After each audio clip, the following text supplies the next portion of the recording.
you have to open the notepad. So now on the notepad we are going to write in our first Java class with the name test. So we are writing in class test. Now the main entry point for every program is the main function. So we have written it in a specific syntax, that is public static void main string type array string args. Now to print anything onto console, that is command window, we have a specific syntax, that is system.out.println, then followed by the message that we want to print on the command window. Then we have to end the main function and then we have to end the class.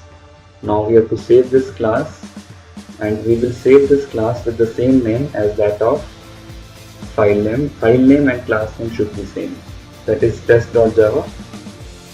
Save. We have saved it on the desktop.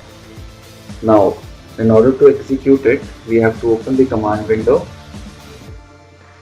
Now on this, first we have to change the directory. So we have a DOS command, that is cd, for changing the directory. We are changing it to desktop. Now on the desktop we have this file test.java. So in order to compile it, we have to write a command javac test.java. To execute it, we have to write java class name. So now you can see, if there is no error, we will get in the output as hello world. Thank you.